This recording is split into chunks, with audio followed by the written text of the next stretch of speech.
নাবালেক অবস্থায় যে সন্তানগুলো পৃথিবীর জমিন থেকে চলে যায়, মারা যায়, হাসরের ময়দানে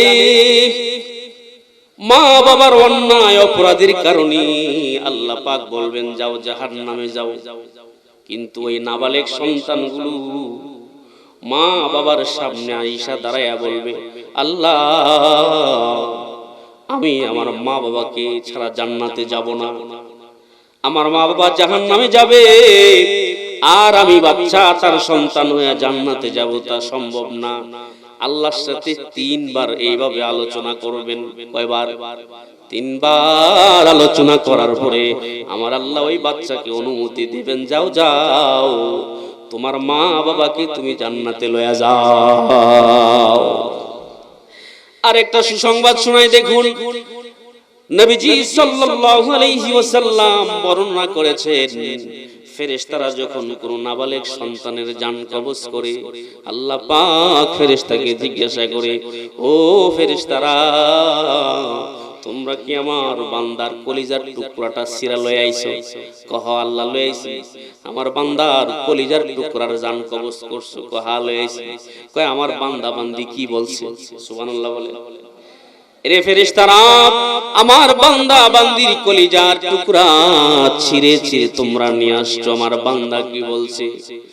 রব্বে কারীম তোমার বান্দা তোমার প্রশংসা করছে, আর বলছে ইন্না লিল্লাহি ওয়া ইন্না ইলাইহি রাজিউন। কয় তাই নাকি? কহা। তাহলে তোমরা সাক্ষী থাকো আর আমার বান্দার জন্য, ওই নাবালেক সন্তানের মা বাবার জন্য জান্নাতে একটা বিল্ডিং বানাও। আল্লাহু আকবার। নাবালেক সন্তানের পিতামাতার জন্য জান্নাতে একটা বিল্ডিং বানাও। আমার মুসলমান ভাইরা কান খাড়া করে শুনেন, দুনিয়ার জমিনে বড় বড় বিল্ডিং গুলোর মধ্যে দেখবেন একটা নেম প্লেট আছে, রহিমা বিলা, কলিমউদ্দিন বিলা, সলিমউদ্দিন বিলা, আছে না নাই? আমার আল্লাহ সেই জান্নাতের বিল্ডিং গুলোর কি নাম দিবেন? হাদিসে এসেছে আল্লাহ পাক ফেরেশতাদেরকে বলবেন, ও ফেরেশতারা আমার বান্দার কলিজার টুকরাটা তোমরা দুনিয়ার জমিন থেকে ছিঁড়া নিয়ে আসছো, আমার বান্দা বেসবর হয় নাই, সবর করেছে, ধৈর্য ধারণ করেছে, আমার প্রশংসা করেছে, ইন্না লিল্লাহ পড়ছে, আমার বান্দার জন্য জান্নাতে একটা বিল্ডিং বানাও, আর এই বিল্ডিং এর নাম দিয়ে দাও বাইতুল হামদ। সুবহানাল্লাহ। সাম্মুহু বাইতাল হামদ, হাদিসের শব্দ সাম্মুহু বাইতাল হামদ, আমার এই বান্দার বিল্ডিং এর নামটা দিয়ে দাও বাইতুল হামদ। এই বাইতুল হামদ নামক জান্নাত আপনারা পেয়ে গেছেন যাদের সন্তান নাবালেগ অবস্থায় মারা গেছে। মা মিন মুসলিমিন ইয়ামুতু লাহু সালাসাতুম মিনাল ওয়ালাদি, যেই মুসলমানের তিনটা নাবালেগ সন্তান মারা গেছে। কয়টা? এ জোরে বলেন কয়টা? মা মিন মুসলিমিন ইয়ামুতু লাহু সালাসাতুম মিনাল ওয়ালাদি লাম ইয়াবলুগুল হিনসা, এখনো সে বালেগ হয় নাই, নাবালেগ অবস্থায় যেই নারী পুরুষের তিনটা নাবালেগ সন্তান নাবালেগ অবস্থায় শিশু অবস্থায় মারা গেছে, ইল্লা তালাক্কাহু মিন আবওয়াবিল জান্নাতিস সামানিয়াতি আইহা শাআ, আমি আল্লাহ পাক তার জন্য ওই মা বাবাকে যারা সবর করছে এমন মা বাবার জন্য জান্নাতের 8 দরজা খুলে দিব।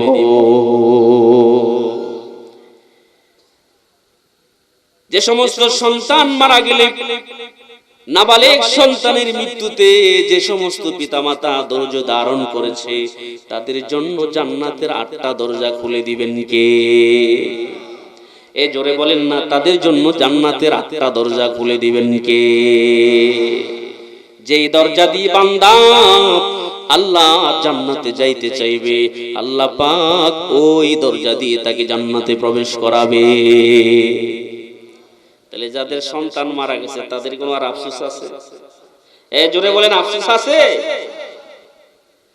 এখন প্রশ্ন করতে পারেন, হুজুর আপনি তো হাদিস শুনালেন যার 3টা সন্তান মারা যায়, ওই ব্যক্তির কথা না পয়গম্বর বলছেন 1টা 2টা সন্তান মারা গেলে তাদের অবস্থা কি? তাদের ব্যাপারেও হাদিস আছে। আলহামদুলিল্লাহ বলেন। এগুলো শোনাইবার টাইম আমার কাছে নাই, সামনে আরো কথা আছে। আলহামদুলিল্লাহ বলেন। তাহলে একটা সন্তানও যদি নাবালেগ অবস্থায় মারা যায়, দুটো সন্তান মারা যাক বা তিনটা সন্তান মারা যাক, আপনার জন্য জান্নাতে একটা বিল্ডিং তৈরি হবে। সাম্মুহু বাইতুল হামদ, সাম্মুহু বাইতুল হামদ, ওই বিল্ডিং এর নামটা হবে বাইতুল হামদ। আল্লাহ পাক হাসরের ময়দানে বলবে, বান্দা নাবালেগ অবস্থায় তোর কলিজার টুকরাটা ছিঁড়ে ছিঁড়ে আমি নিয়ে এসেছি, তুই সবর করেছিলি, তুই ধৈর্য ধারণ করেছিলি, তোর জন্য বাইতুল হামদ নামক এই প্রাসাদটি আমি বানায়া দিলাম। যা বান্দা যা, চিরকাল তুই এই সন্তানের উসিলায় বাইতুল হামদের ভিতরে তুই চিরকাল তুই আরাম কর। তাহলে ৫ নম্বর সফল ব্যক্তির তালিকায় তারা নাবালেগ অবস্থায় যাদের সন্তান মারা গেছে। আল্লাহু আকবার বলেন, এ জোরে বলেন না আল্লাহু আকবার।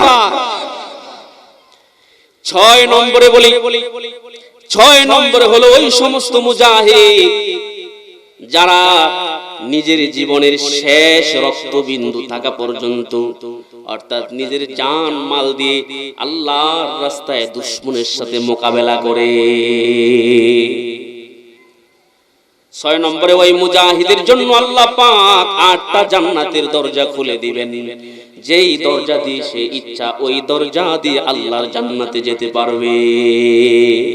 তাহলে ৬ নম্বরে ওই মুজাহিদ যিনি নিজের জীবনের সর্বাত্মক দিয়া, জান দিয়া, মাল দিয়া, জীবনের সর্বস্ব চেষ্টা করে যিনি আল্লাহর রাস্তায় জিহাদ করে, ওই বান্দার জন্য ৮টা জান্নাতের দরজা খুলে দিবেন কে? এ জোরে বলেন না, খুলে দিবেন কে? এই হাদিসটিও মুসনাদে আহমদ কিতাবে এসেছে। এই হাদিসটি হচ্ছে ১৭,৬৫৭ নম্বর হাদিস। ১৭,৬৫৭ নম্বর হাদিস। নবীজি সাল্লাল্লাহু আলাইহি ওয়াসাল্লাম বলেছেন, ওয়া রাজুলুম মুমিনুন কারাফা আলা নাফসিহি মিনাজ যুনুবি ওয়াল খাতায়া। এমন মুমিন যে মুমিন অনেক গুনাহ করে ফেলেছে, ভুল ত্রুটি করে ফেলেছে, এমনকি জীবনের শেষ প্রান্ত পর্যন্ত, মৃত্যুর আগ পর্যন্ত জিহাদ করছে। কি আগ পর্যন্ত? জোরে বলেন, কিসের আগ পর্যন্ত? হাত্তা ইযা লাকিয়াল আদুওয়া কাতালা হাত্তা ইউকতালা, যার মুলাক্কাস তরজমা হচ্ছে মৃত্যুর আগ পর্যন্ত আল্লাহর রাস্তায় জিহাদ করেছে। আল্লাহর নবী সরকারে দু জাহান সাল্লাল্লাহু আলাইহি ওয়াসাল্লাম বলেন, মুহিয়াত যুনুবুহু ওয়াল খাতায়াহু, এই জিহাদ করাটাই তার জীবনের সব গুনাহ মুছে দিবে। সুবহানাল্লাহ বলেন। কথা কি বুঝতে কষ্ট হচ্ছে? মুহিয়াত যুনুবুহু, আল্লাহ পাক তার গুনাহ মুছে দিবেন, ওয়াল খাতায়াহু, ভুল ত্রুটিও আল্লাহ পাক মুছে দিবেন। কেন জানেননি? ইন্নাস সাইফা মাহাউন লিল খাতায়া, ইসলামের জন্য মুজাহিদের তরবারি এটা এমন একটা তরবারি, ইন্নাস সাইফা মাহাউন লিল খাতায়া, মুজাহিদের তলোয়ার গুনাহ মোচন করে দেয়। আল্লাহু আকবার। এবার আল্লাহর নবী বলেন, ওয়াউদখিলা মিন আবওয়াবিল জান্নাতি শাআ, ওদখিলা তাকে প্রবেশ করানো হবে ৮ জান্নাতের যেই দরজা দিয়া তার মন চায় সেই দরজা দিয়ে তাকে জান্নাতে প্রবেশ করানো হবে। আল্লাহু আকবার। তাহলে ৬ নম্বরে ওই মুজাহিদ, যেই মুজাহিদ জীবনের শেষ প্রান্ত পর্যন্ত আল্লাহর রাস্তায় জিহাদ করে। আর জিহাদের কথা বললেই তো জঙ্গি, অথচ নামাজ যেমন ফরজ, জিহাদ করাও ফরজ। কি বলেন, ঠিক না বেটা? ওই যুবকরা ঠিক না বলে জিহাদ করবো কেডা? বুড়ারা কিও? এ জোরে বলেন, ঠিক না বেঠে? আমার মুসলমান ভাইরা, তাহলে ৬ নম্বর সফল ব্যক্তির তালিকায় ওই মুজাহিদ যিনি নিজের জানমাল দিয়ে আল্লাহর রাস্তায় জীবনের শেষ প্রান্ত পর্যন্ত যুদ্ধ করে দুশমনের মোকাবেলা করে, এমন দুশমনের সাথে মোকাবেলা করনেওয়ালা মর্দে মুমিনের জন্য আল্লাহ পাক জান্নাতের ৮ দরজা খুলে দিবেন। আল্লাহু আকবার।